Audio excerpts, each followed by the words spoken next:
If you are a family entertainment company, your polling should be fantastic. It should be spectacular. In other words, if you are delivering movies to little kids and to their families, you want as many families as possible to like you. However, new polling that has come out tells us that the opposite is happening with the Walt Disney Company in America. That's right, Mickey Mouse is no longer a celebrated celebrity in many American households. Let's talk about why right now.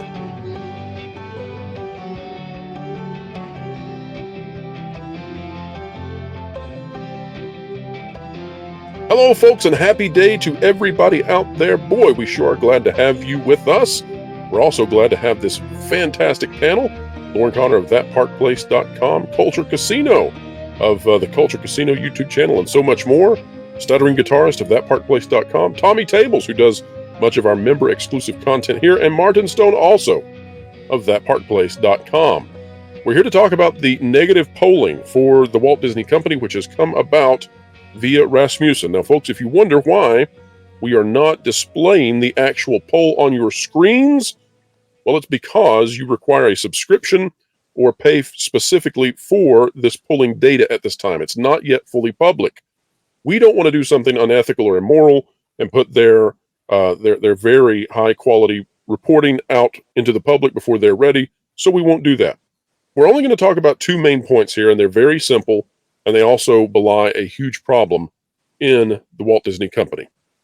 The first point of discussion, folks, is that according to Rasmussen, in America, 49% of American households now view the Walt Disney Company negatively. And as we get ready to go into this conversation, I just want to make a simple point to everybody out there listening. You know, sometimes our videos go very deep. Sometimes we discuss incredibly complex issues. In this case, it's not that hard to understand that a company wants to have high popularity. Companies don't operate in the way that politicians do. Politicians are very happy if they can get 46, 47% popularity or approval. And they're happy about that because they have competition on the other side, which is getting about that same percentage point. But with companies, they want to appeal to the vast majority of consumers. And so you might think about Lowe's or Home Depot. They don't want to have half of America disliking them. That does them no good for their sale of lumber and widgets and various power tools. They want 90% or more of households to think, oh, I love Lowe's. Oh, I love Home Depot. And you can do this with any company. Any company that sells widgets, any company that sells tchotchkes, they are wanting this same thing. But when it comes to companies that are producing children's entertainment, well, my gosh, they want to be even more positively received because they're trying to convince you to let them teach your kids. And so when the Walt Disney Company has the kind of reception that you would see for a politician, well, that's no good, and it indicates that the political positioning of the company has gravely damaged it. I want to go to Lauren Connor first, and we'll just go around the horn here, guys. But what do you all think Disney has done that has really stuck it in the craw of so many Americans where they're unable now to get this changed? It just won't flip. They've been sitting here in this abyss now for more than a year. Lauren? Well, they've flip-flopped on a number of issues, depending on which side of something that you're on. And so that's a recipe for, one, making everybody angry, and two, making everybody think that you don't really have any core principles. And nobody respects somebody like that. So I think they've just managed to step into it at every possible opportunity. Nobody trusts them anymore, and that's a big problem. Lauren, they've also managed to damage both Star Wars and Marvel, which is really impressive. I mean, they have taken the two franchises that they picked up for boys, for men, for males, and they've just desecrated those franchises. I have to think that plays into this. Sure, but I mean, that also goes into the flip-flopping. They ostensibly purchased Marvel and Star Wars to appeal to a male demographic because that was an area where they were weak, and they realized that, and they decided, well, we're really only targeting half of our potential audience. We need to shore those numbers up. Then they turned around and decided that they were going to try and appeal to the princess market that they already had, and they turned off the audience that they were desperately trying to appeal to or thought they were going to appeal to. So again, you've just alienated your audience. Culture, I've got a report coming out Monday afternoon, an exclusive for the channel, and we're going to be talking about an incident that happened where one of our sources knows that Bob Iger actually was taken aback by something happening inside the company, where he has set up this new shift in the company, this new cultural change that has swept through the Reimagine Tomorrow stuff, and even he was aghast. We'll talk about it with specificity Monday afternoon. Do you think, though, that Bob Iger comprehends now how badly all of this has harmed the appeal and the representation of the company? Well, I think he's getting to understand that, and I think he's starting to see it from the financial perspective. I think that it's reflected in many different behaviors that are happening around the company, and as different sectors are starting to fall off, including their most important ones, such as their theme parks. I think Lauren spoke very eloquently about the appeal to males falling off a cliff, and unfortunately, males drive whether or not you go and visit a place on a family vacation. They have the ultimate decision power in what's left of the nuclear family. So I think he's starting to recognize that his decision-making process, no matter how effective he's been with millennials and Gen Zers out there, it's may not be worth the price that's being paid, because those people don't tend to have a whole lot of expendable income. They are not loaded with money right now, especially in this current economy. So I would say that isn't surprising. I'd also say that culturally, he's turned this company into something quite poisonous. I mean, I would have used the word toxic, but it's overused nowadays.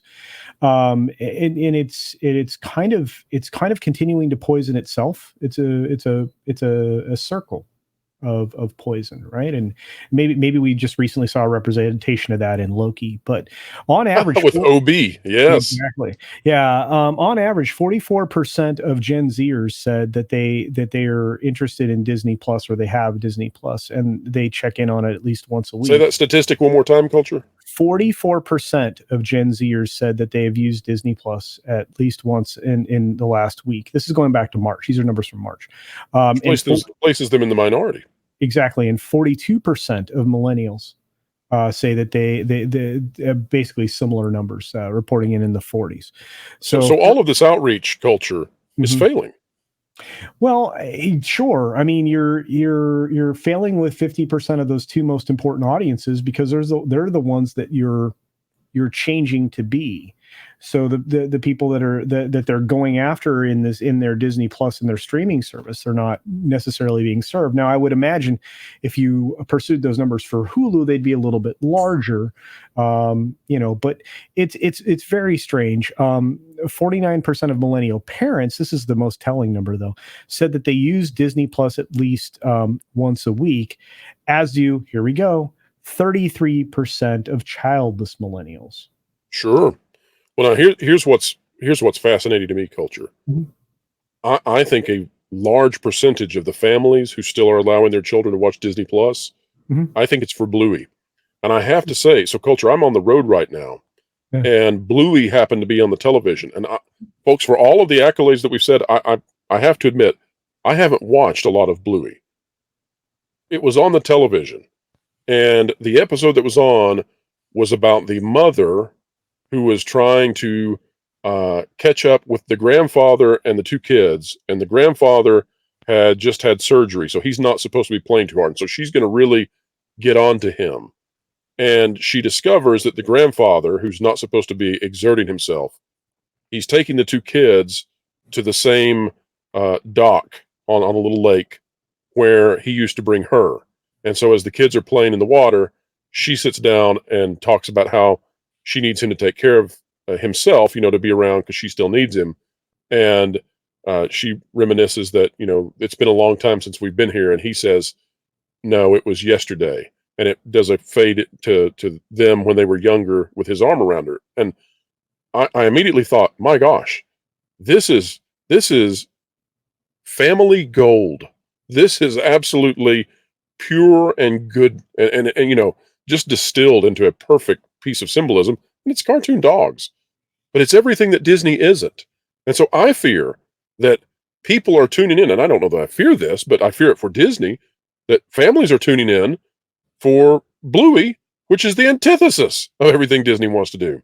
Now, Stuttering Guitarist, you actually, prior to our conversation, you brought up a fabulous point about a cultural situation across the globe regarding Disney and how they are shepherding our cultural icons. Tell us what you were suggesting prior to getting started here.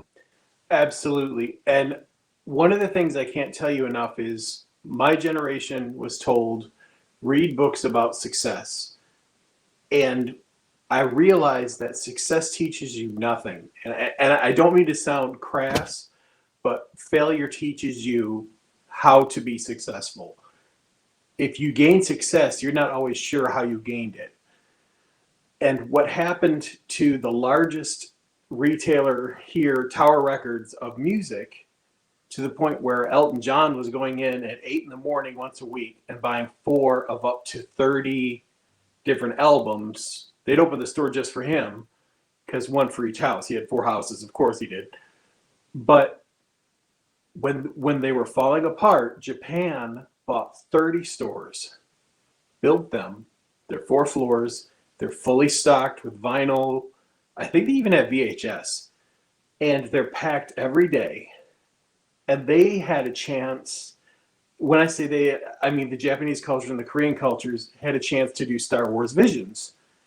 And even though these weren't characters that you would recognize from anyone, the feel was genuine.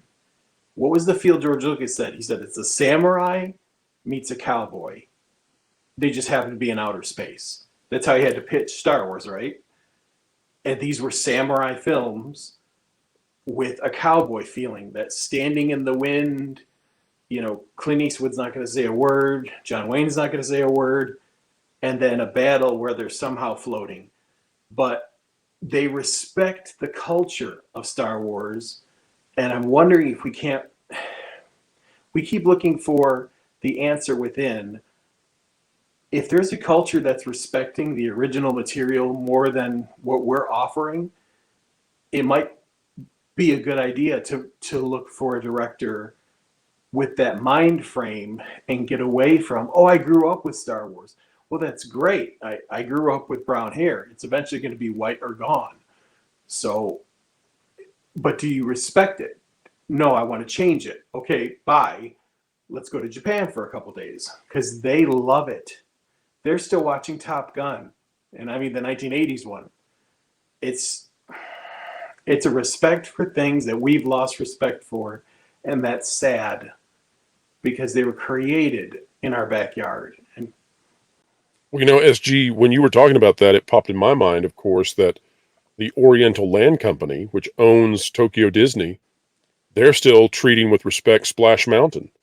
The Japanese are treating Song of the South with the sort of historical gravitas that it deserves, whereas here we are just burning down the past without any kind of nuance or understanding of what we're doing. And so I think you're exactly right. We're in this bizarro world now where American values, traditional American mythologies are now being protected better in other places that are not America. I want to hand this over to Tommy and to Martin in no particular order. Gentlemen, you just take this in whatever direction you want to go.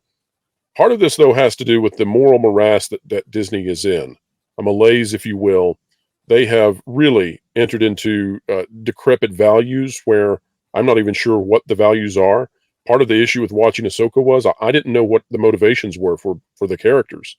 They, you know, Ahsoka wants to stop Thrawn. Okay, got that. That's not very deep, but okay.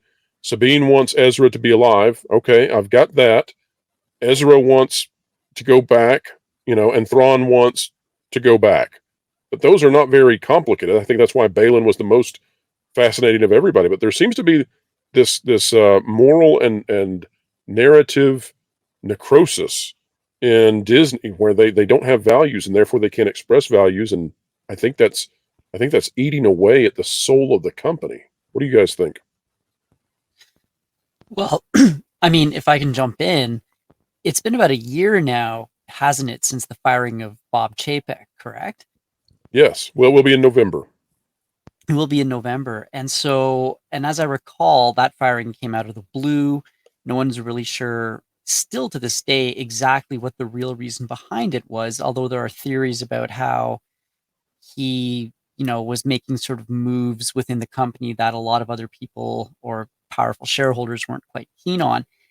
And where I'm going with this, though, is that we're a year out, and I wonder if those people who were championing Chapek's ouster, or who were against him, or his, at the time, avowed desire to rehabilitate the company, might be regretting that. Like, was it worth throwing everything into chaos and ending up with a stock price that goes down below $80, firing Chapek out of the blue at an Elton John concert to have You're saying that Bob Iger is not the mouse messiah they thought he was. Well, I mean, Iger certainly had a hand to play in this. A lot of it was self-sabotage, maybe due to his ego. He never left his office. We had all those jokes about the showers and whatnot. But just, has anyone in Disney kind of stepped back and thought, were our actions a year ago? Like, were they right? Like what would the alternative have been if Chapek had still been around and still been able to clean house, so to speak? And yes, I know he was the one who kind of started off the whole war with DeSantis, but he succumbed. He succumbed. And that really was the point where Disney fell off. Yeah. Had he held strong, there's no telling what would have happened, but they may have been able to moderate the company. Or he may have been completely thrown off the bus. Who knows? I think you'd still have the chaos, because Chapek was trying to rein in the creatives, and the creatives have a lot of ability to create chaos within the organization. Well, they're doing a good job of it. Yeah. Yeah. I mean, so Martin, I don't want to cut you off. So Martin, come in and give your thoughts on what everybody has said, and then we're going to go into the masculine problem that Disney has that this polling pulls out. Well, I can't help but wonder, how long has it been since Disney's been run by a Disney guy? Because he had Chapek, and he came up through Disney, right? That's his career story. But Iger came up through ABC, and he ended up at Disney because of an acquisition. And Eisner was Paramount. Was he Paramount? Well, the one caveat to this would be that, or the complication would be that Roy E. Disney was involved in the company up through Iger. So you actually had someone from the Disney company who was trying to hold their feet to the fire. And I'm not saying he was perfect either. Sure. But you at least had someone who was representing the soul of Walt and of course, Roy's father, also Roy. Right. And yeah, I think that Roy Disney fallen on the sword to prevent Eisner from doing exactly what Iger ended up doing in his succession planning. Good for him for taking a stand on something that was clearly boneheaded 20 years before, and nobody could stop it later. But Disney has purchased and acquired and spun off. It's not. Maybe it's just not Disney anymore. Maybe it's the Iger Corporation now. Well, no, here's a fascinating. You bring up a great point, Martin. Here's the fascinating thing about this. Culture, let me go to you on this one, and then after that, guys, just take it away. First of all, we've got the masculine issue. What the Rasmussen poll shows: the majority of men distrust Disney. They no longer view Disney in a positive light. We can all understand why. We just suffered through Ahsoka. We've suffered through so much. I will say that Loki is better so far. We'll see where it goes, but it's at least better. I give it a 6 out of 10 in the first episode. That's not saying that it's phenomenal. It's not saying that it's Stranger Things, that it's Wednesday, that it's One Piece. No, it's definitely not those. But it's not horrendous, and we just suffered through something that was horrendous. I mean, the writing was terrible. But I guess what I'm wondering, Culture, and then everybody else, give your take on this. Do you think that when people are polled on Disney now, that they pull in this conglomerate view of the company that Martin is talking about? We're talking about Lucasfilm, we're talking about Marvel, we're talking about Pixar, we're talking about all of the different companies that this company now owns, this behemoth of a thing. Or do you think that they're thinking of Disney proper, the princesses, the heroes, the the animated classics, is Mickey Mouse, the Fab Five, the parks? Or do you think that now people associate all of this with just being one giant tangled knot of Disney? Oh, I think you hit the nail on the head. I guarantee you everybody thinks and knows, because Disney's done such an effective job of breaking down the barriers of the brands. They were, for a very long time, capable of keeping those things in their separate little pockets, compartmentalizing in a very quality way. Nobody really knew that Hollywood Pictures was part of Disney. Nobody knew that Disney had multiple branches. People didn't know that Disney was, a movie like Pretty Woman. They worked very hard. Culture, that is a fantastic callback. You are exactly right. In fact, Culture, I will lay a bet that the majority of the people watching right now just had their eyes open a little bit as they went, Pretty Woman was Disney? What? Yeah, are you serious? Under their Touchstone brand. So Disney worked very, very hard and very diligently to keep all of those things separate. And again, Touchstone and Hollywood, those were both Eisner ideas, because and there's one thing, Culture, that you do not talk about. Disney would not want us to talk about their association with a particular studio of the past. Oh, Yes. Mirror on the wall. Oh, no. And I pointed that out to many people's chagrin in a recent video. So yes, they have some Harvey ties, which is probably why we end up with beyond just Leslie, who's working on the Acolyte. Exactly. Yeah. Well, she was very close with him for a while. Probably helped organize some of his interludes, but we'll not go there. That's speculation on my part. I'll just say this: Disney worked very hard to keep all of those businesses separate, and unfortunately, Iger did his very level best to bring all into sharp focus just how massive and vertically integrated this company was. Much to its detriment now, because of the negative. I'm telling you right now, the majority of male people in this country have a very negative opinion of Disney, and in preservation of what the men think about their family and protecting it, I think that they're going. They see the whole thing. It's impossible not to. There's going to be a blade for Hulu, although I still think that it'll be a separate product. But I think you'll see a blade for Hulu and Disney Plus, and I think totally agree on both those points. And I think that will continue to focus on the fact that Disney is not only just too big, but it's literally rotten from the inside out, and it touches every one of those things. Anyway, those are my thoughts there. Culture. Well, they're great points. Go ahead. When I originally heard about Disney Plus, and I knew Disney had Hulu, and then the Fox acquisition, my mind immediately ran to, okay, you're going to have Disney Plus that I can plop my kids down in front of, and then if my wife and I want to watch something that we don't want the kids to watch, something from the Fox back catalog that maybe has some language or whatever, we go to Hulu. That's what I thought Disney was going to do. And now that's been blurred. Now, we had some pushback, by the way, some significant pushback, and the poor folks at Bounding into Comics, they reported on the video, and they got the brunt of this. But many people out there took umbrage with our reporting about Hasbro and the Ahsoka toys.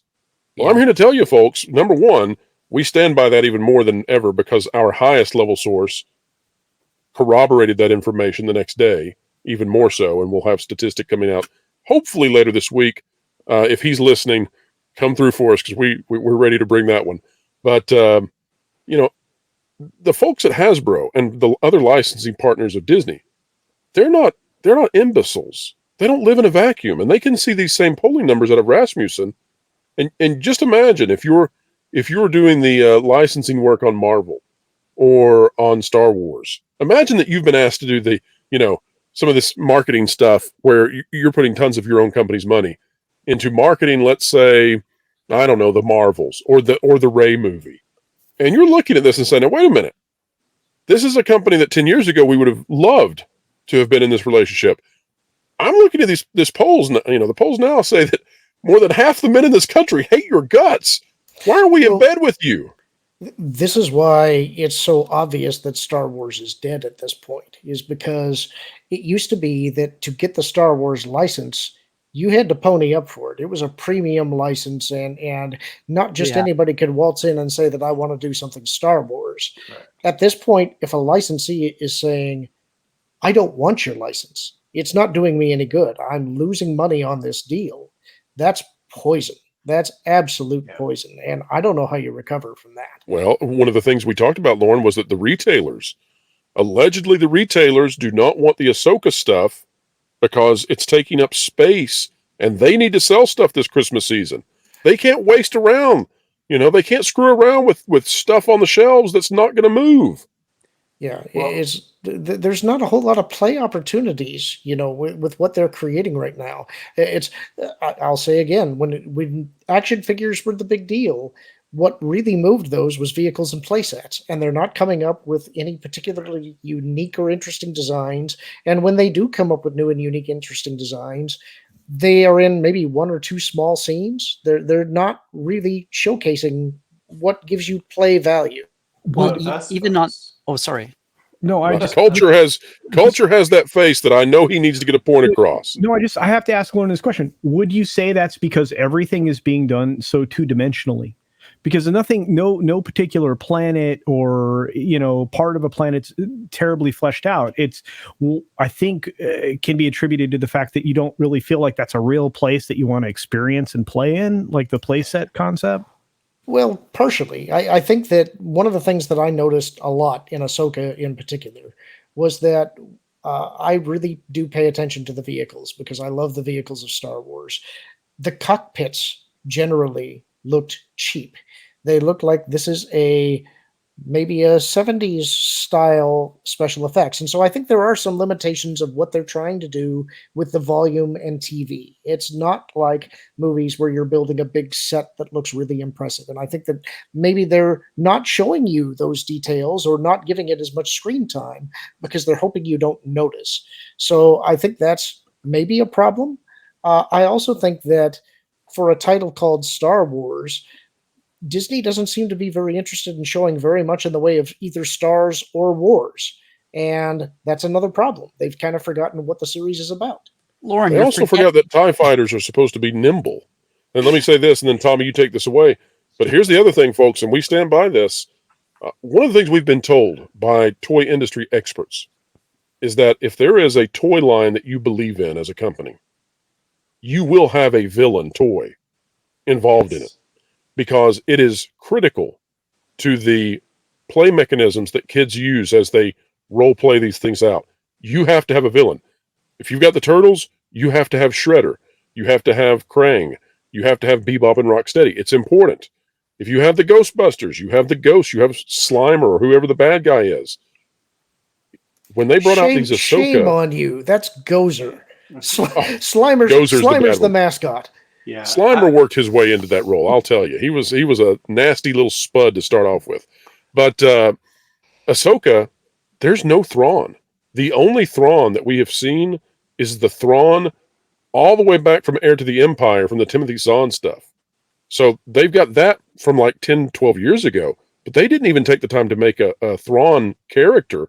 And this is supposed to be a cinematic release. I think this all piles into the idea that we're not foolish, we're not dumb, we're not sitting here just piling on Disney. This is something that the entire industry is catching on to. I'm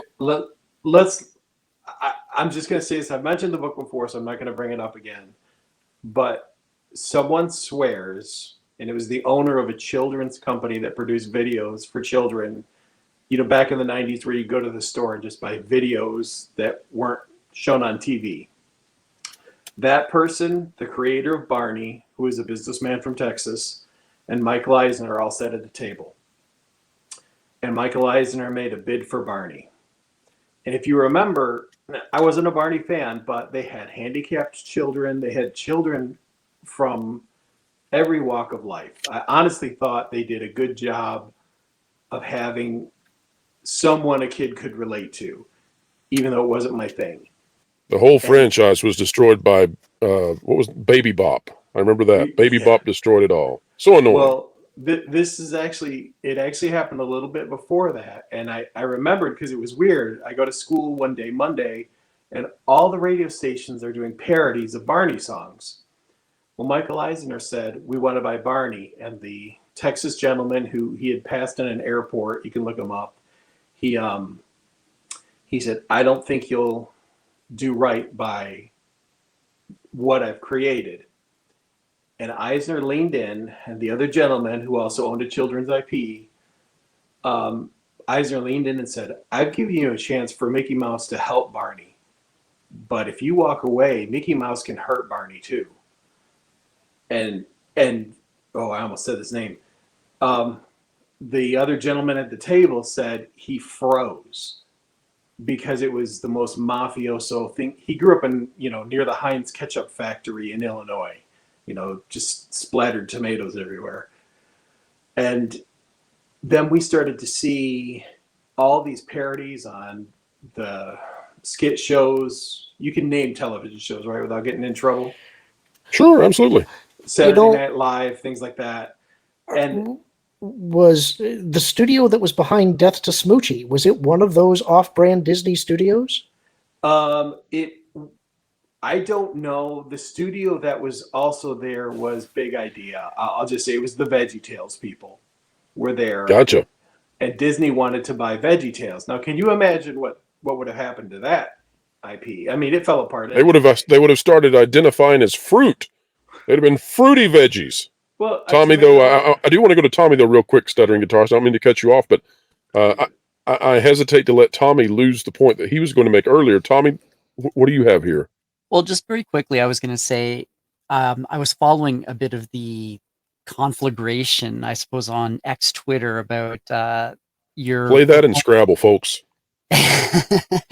about the people who were disagreeing with you on your reporting about Hasbro's products and the like. And even the most ardent critic, or I suppose skeptic, had to ultimately admit that, yes, the volume of product on the shelves when it comes to Star Wars has greatly diminished. You compare it to Episode 1, where you would have an aisle full of toys.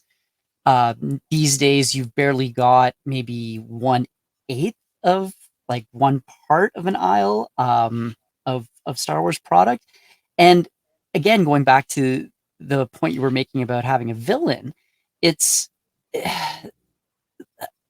so again, Hasbro created a Morgan Elspeth figure for the Star Wars vintage collection saga line. That'll sell with the kids. The 3 3/4 figures. Yeah. And you look at that and you think, like, who is this made for? Like, who's actually, which 8-year-old boy is like, mommy, please buy me the school marm figure. I really want to have, Ahsoka fight her.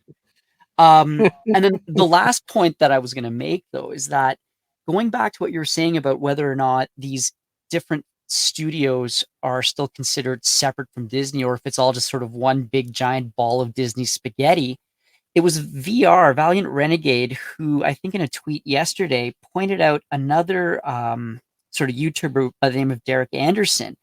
And he made the strong point that Disney Star Wars was trending on Twitter. And you don't want Disney Star Wars trending on Twitter. You want Star Wars trending on Twitter. That's a great point. Right? That is, I had not heard that point made. Yes. If the folks at Disney, if they see Disney and Star Wars trending together, they get panicked. Things tighten up. And so that really drove it home that, wow, okay, for all that we joke about Disney Star Wars, like, that is now the mindset in sort of the cultural community. It is Disney Star Wars. Tommy, I think you made another point that actually got me thinking, and this may wander into some controversial territory. So if I get us in trouble, I'm sorry. You brought up the point of kids playing with Morgan Elsbeth and having Ahsoka fight her, right? Yeah. So is that maybe another issue with the toys? Is that I think if you're raising your boys right, if we're talking about boys, they're going to feel some discomfort about having girl characters fight each other. Well, whereas I think the girl role play experience would usually be more along the line of friendship and diplomacy, and having a more story-based play as opposed to fighting and conflict. So it goes to kind of the same issue with the TV shows and the movies. It's like, who are you making this for? Who is actually your target audience? Well, I would venture a guess, Lauren, that Hasbro basically had their arm twisted into making that particular figure. Yes, but I more what I'm getting at is this another reason why kids are no longer interested? Is that you're trying to pitch the wrong role play experience? That's not very postmodern Well, of well, you. my understanding is that those are all part of the Black Series anyway, so that's more of a collector's item than what you're going to buy for your kiddo, right? Well, there's the Black Series, which is the 6-inch figures, and then there's the Vintage Collection, which are the 3/3/4 figures, and it's the smaller ones that have been the staple of Star Wars going back since the very first movies, and that can interact with the play sets and whatnot. So they're also Right, so cheaper. Right, so this Black Series, when they're putting out Ahsoka Black Series, these are probably very minimal runs. Now, my contacts, they talk about spooling and all this stuff that goes a little over my head in terms of the kind of metrics they use for how vast the investment is. But my understanding is these are very minimal investments, and that they're essentially to satisfy collectors and then drop it because there's no trust in Disney at this point to deliver this. To bring this back to the surveys, though, we're finding this out through Rasmussen. We already knew partly about this through Axios Harris. So for those of you out there hanging with us still who think, oh, well, Rasmussen is a right-wing polling outfit, of course they're going to say this. No, from the other side of the aisle, Axios Harris gave us the same result, showing that Disney had dropped more significantly, basically, than any other corporation out there in terms of their appeal over the last 3 years. I think Tesla had also dropped, but that was an odd situation where Elon Musk had produced electric cars that made him very popular with the left, and then he turned Twitter into a free speech platform, which made him very unpopular with the left, and so therefore there was there was hit back against Tesla in the minds of those who had been their most ardent defenders.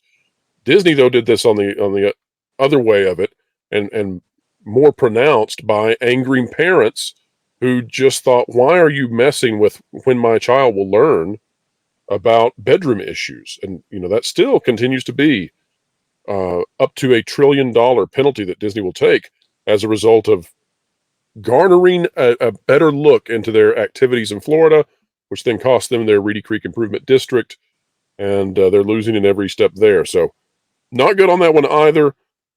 Let's give Martin the last word on this before we wrap up. Martin, give us your final thoughts on this before we end out. So if Disney's this giant vertically integrated company with cross-market appeals and things like that, then they need all those appeals and those various things working together, right? But if Dad doesn't want to go to the parks, which are they were the big money drivers for a while there. I mean, how many of you guys went to the parks as a kid, or just any park, regional parks, the Disney parks, whatever, around like 3 o'clock in the afternoon, the kids are done, everybody's having a bad time, Dad's just trying to keep it together and not shout at everybody, Mom is looking for just something to distract everybody, and yet at the end of the day, when you're driving home, man, you had a great day, right? I'm seeing some nodding there. Everybody knows what I'm talking about. Why is Dad going to go spend his vacation time, the money he's earned at these parks, and grow that Disney brand in his kids' hearts when the Disney shows don't have a dad that's important to the kids? And they keep talking about bedroom issues and X and Y, and everything just keeps piling up. Why is Dad going to do that? That's a great point, and I think that's what the polling shows us. And, fascinating conversation, gentlemen. I think we're all on the same page here. That's not always the case. We often disagree on things. But when it comes to Disney, it looks like the statistics really are coming out very clearly now. And for Disney, they need to reduce that disadvantage they have with families from 50% to about 10%. How they get there will be fascinating. And investors out there, if you're watching this video, you should be paying very close attention to what actionable steps Disney takes. Not words, not business quotes or business language, not corporatees, but rather What actions will they take that move the needle and get families back if they can at all? I also want to say, gentlemen, I love having all of you on the panel as always. Many of you on here are fan favorites. Stuttering Guitarist, this is one of your first times on the channel, but I was hit with a realization as you were talking today, and my realization is, for anyone out there who has paid close attention to Activision Blizzard in the past, if you ever watched the coverage of the game Overwatch back when it was good, the lead director for it was Jeff Kaplan. Stuttering Guitarist, you remind me so much of a Jeff Kaplan with better hair. Or maybe you have a long-lost brother out there that you need to reconnect with, but as you were talking, I thought, he is exactly like Jeff Kaplan. You have a calming demeanor. I love it. So thank you for joining us, and we're happy to have you be part of the team more regularly now. Well, gentlemen, that's a wrap for today. Folks, make sure that you click on the description and go find each one of these individuals down there. Their links are down in the video description, and you can go find their content. Culture Casino, of course, fantastic as always. Lorne has seen a huge uptick in viewership for his channel, as many people are discovering that he knows Thrawn better than the folks who are running Thrawn today, and so many of our other friends are out there making great content as well. Folks, this is not just a conversation with the panel, but rather it is a conversation with all of you as a community. Drop your thoughts down below. We cover your comments. We care about what you think. And if you would not mind to do so, we surely would appreciate a like, a share, a subscribe, and yes, when you click it, you stick it to the algorithms. It's the notification bell. Folks, wherever you are and whatever you're doing, keep learning, keep growing, and keep having fun. Floral, it's time for you to walk the plank. What? Why? Cuz you haven't subscribed to WDW Pro yet. Nor bookmark thatparkplace.com on your web browser to get great articles from great contributors. What?